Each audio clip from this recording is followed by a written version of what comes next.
చెన్నై ముంబై జాతీయ రహదారిపై వెళ్తున్న 2 ఆయిల్ ట్యాంకర్ లారీల్లో ఉన్నట్లుండి ఒకటి ఆగిపోయింది.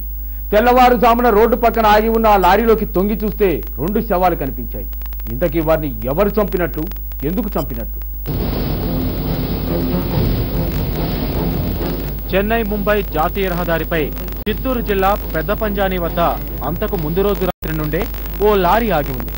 అనుమానం వచ్చిన గ్రామస్తులు దగ్గరకు వెళ్లి చూస్తే లారీ క్యాబిన్లోనే కూర్చున్న స్థితిలోనే చనిపోయిన ఓ వ్యక్తి కనిపించాడు.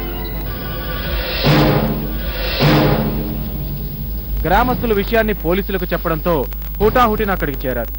క్యాబిన్లోనే కొన ఊపిరితో పడి ఉన్న మరో 2 ఆసుపత్రికి తరలించి చికిత్స ప్రారంభించారు.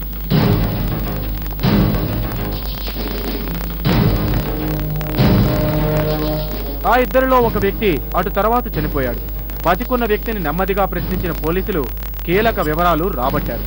తన పేరు ఎర్రిస్వామి అని, చనిపోయిన వారి పేర్లు శ్రీనివాసరావు, ఆంజనేయులు అని చెప్పాడు. తామంతా బళ్ళారికి చెందిన క్రూడ్ ఆయిల్ వ్యాపారి బసవరాజు దగ్గర పనిచేస్తున్నామని, 2 లారీల్లో చెన్నైలో మాల్ డెలివరీ చేసి 6 లక్షల రూపాయలతో తిరిగి వస్తుండగా ఈ దారుణం జరిగిందని చెప్పాడు. మధ్యలో 4 వ్యక్తులు ప్రయాణికుల్లా ఎక్కారని, పెద పంజాని దగ్గరకు రాగానే డబ్బులు తీయమంటూ కత్తులతో దాడి చేసి అతి దారుణంగా నరికి పారిపోయారని వివరించాడు. అయితే డబ్బున్న లారీ ముందుగానే వెళ్లిపోవడంతో నిందితులకి పెద్దగా సొమ్ము దొరకలేదని పేర్కొన్నాడు ఎర్రిస్వామి. 6 నుంచి 6.5 లక్షల రూపాయల వరకు అది డబ్బు తీసుకుని పిల్లోడు ఒక ట్యాంకర్ ముందుగా, లేకుండా నేను ట్యాంకర్ వెనుకగా వస్తుంటే లేకుండా నేను ట్యాంకర్ని వాళ్ళు నిలబెట్టి డబ్బు చూస్తూ ఉంటే కానీ డబ్బు కోసమే చేసినట్లు కనపడతా ఉంది మాకి. తమిళనాడులోని విల్లుపురానికి చెందిన ముఠానే ఈ దోపిడీ, హత్యలకు పాల్పడి ఉండవచ్చని పోలీసులు భావిస్తున్నారు.